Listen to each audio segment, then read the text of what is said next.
But let's talk now to Nick Freeman, lawyer, road safety campaigner, of course, as well, a man who knows a thing or two about driving. We're going to talk about a great many things, including his 10 New Year resolutions for what you should do if you're getting ready to get in a car for the new year. Nick, a very good morning to you. Welcome back. Morning, mate. Thanks very much indeed. I mean, this will come as no surprise to you that London is the most congested city in the world for the second year in a row. It takes longer to get anywhere here than it's ever done before. And the other thing I want to mention to you just is the extremely high cost now of running an electric car. Yeah. Well, dealing with your first point, obviously with all these moves to try and take traffic off the main routes, what's happening is the smaller routes are becoming congested. And really, it's a free-for-all. People are just trying to find a route where you can move, and it's now increasingly difficult. At least before there was some certainty, and now sat-navs can't deal with it, human brain can't deal with it, and it's a real mess. So this should send a strong message to the people who are trying to regulate the traffic flow, saying, look, whatever we're doing, it's not working. Let's sit back. We're all pursuing a green agenda, but let's be sensible about it, and let's make it work. But London's always been congested, but to have it as bad as it is now, it just is a slap in the face for all the efforts and huge financial expenditure that's being wasted. It's never been worse. And just on the subject of electric cars, rapid charging of electric cars, the charges have now risen by more than 50% in the last 8 months, according to the RAC. So for all of you people out there with the virtue signalling Teslas, I'm afraid it's not working. It's not going to be any cheaper for you. In fact, it's going to be more expensive. To quote you, hit me with a feather. At the moment that the government are trying to hold a price down, you wait till we move towards 2030 and there are fewer internal combustion engine cars on the road. And then, of course, there's this huge tax void, a fuel duty void. Who's going to fill that? Well, obviously, it's going to be filled by the people who are driving electric cars. And that's not factored in yet. So, we've got price of energy going up massively, but we haven't got the tax implications yet. And when they hit, boy, are we in for a really heavy deal. Yeah, absolutely right. Well, let's get to them. We've got the other point is this. Sorry, Mike. Go on. People don't realise when they have electric cars, if they go away for a few days, the car's flat, so they need to charge it again. And no one's talking about that. So you're away for 2 or 3 days. Have a weekend away, you come back, your car's flat. Yeah. So you need to charge it all over again. So there's a lot of wastage of use here.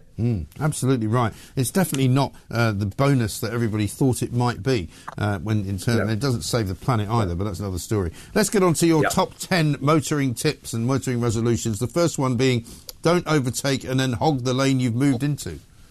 Yeah, well, look, we've got congested roads. People don't have manners on the road and they don't know what the highway code says. Very briefly, you overtake, you move back into the near side, clearing the passage for other people. So the outside lanes, particularly on the motorway, but also on dual carriageways, are for overtaking. You don't sit there, you overtake, you move back. People so we have all the traffic on lanes 3 and 4 and literally nothing on lanes 1 and 2 on the motorway. And it's just ridiculous. I was stuck behind a guy. We don't have any...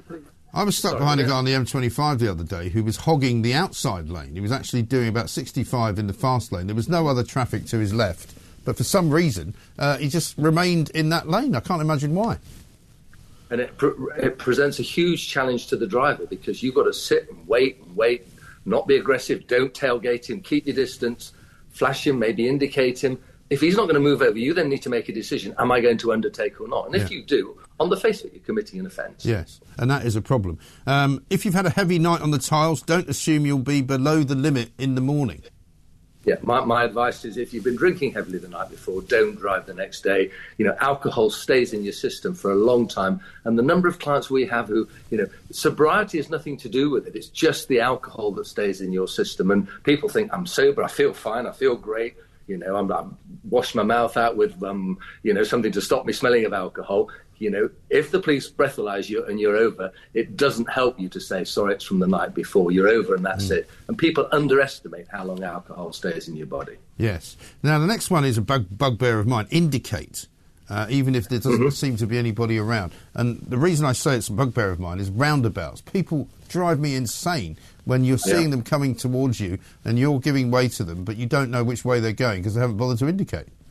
You need to be clairvoyant, don't you? We're very lazy in this country, and that's why, in my view, we need to be taking the highway code test or refreshing ourselves every 10 years.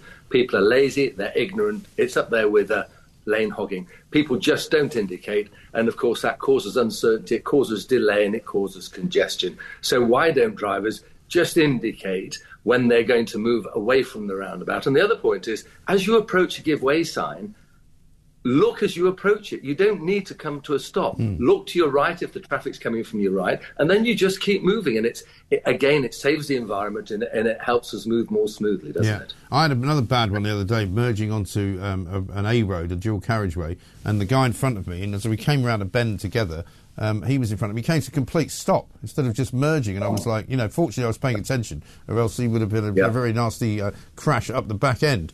Okay, number 5. This is a good one. If you're going to pull over and make a phone call, take the keys out of the ignition. Yeah, look, there's a lot of confusion with law. People about using mobile phones. Briefly, my advice is don't use your phone at all in the car, because the level of distraction, whether you're handheld or hands-free, is the same as drink driving, 4 times more likely to have an accident. But if you are going to use it hands-free, or you want to say, pull over, I'm going to be on a long call, I don't want the distraction, I'm going to pull over. If your keys are in the ignition, you're still driving, you're still committing the offence, you're looking at 6 points. So take your keys right out of the ignition, put them in your pocket. So it's much harder for the police or the authorities to show that you are driving. What if you have a car that doesn't have a key that goes in the ignition? That's a very good point. Good. Just turn the engine off. Yeah. You have a stop-start button, turn it off, and make sure it remains off during the course of the call. That's what you need to do. And I also think people need to be aware that when you're using your phone hands-free, that's fine, provided you're not involved in an incident. But any form of incident, that legal use morphs into illegal use, and that will be a serious aggravating feature. And people just don't understand that. Right, and the police have the ability, don't they, to check whether you were on the phone? Absolutely, yeah. They'll ask for your phone, and under certain circumstances they can seize it. Next one, still phone related. Don't physically touch the phone when you're driving.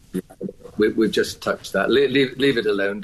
It doesn't need to be an interactive communication. It's any form of use now. The law changed in, I think, April of last year, in 2022. So just don't have any contact with your phone. But as I say, don't make that call when you're in the car. Okay. Let's rush through the next 5. Give cyclists more room than you think is necessary. Change in highway code.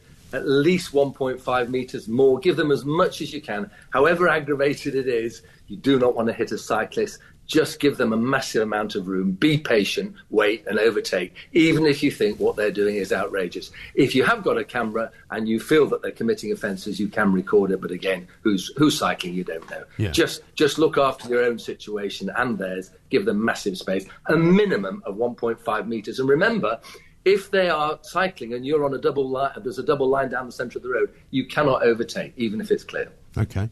Stick to the speed limit and don't rely on the latitude of the 10% plus 1 rule. Yeah. Well, a lot of people think it used to be 10% plus 2. It's now 10% plus 1. That's the Association of Chief Police Officers, but that's a guideline. My advice is, if you're going to increase the speed over the limit, and the limits are often too slow, just do it by a fraction. Don't trust the 10% plus 1 because, it's discretionary and certain police officers might prosecute you for it. Yes. And also don't go too slowly either. Well, that in my view is almost more serious. And you get people driving at 30 miles an hour and a 60 limit. They're driving without reasonable consideration for other road users. They don't think they are. They think they're driving safely. They're not. And it's just a great shame that there are more police on the road so that these people can be prosecuted. Of course, if you come across someone and you do have a camera, you do have a registration plate on their car, report it, because if these people start to be prosecuted, it will make the media, and people will then think, actually, I need to keep up with the traffic flow. Right. Final 2, don't tailgate or get too close to the car in front.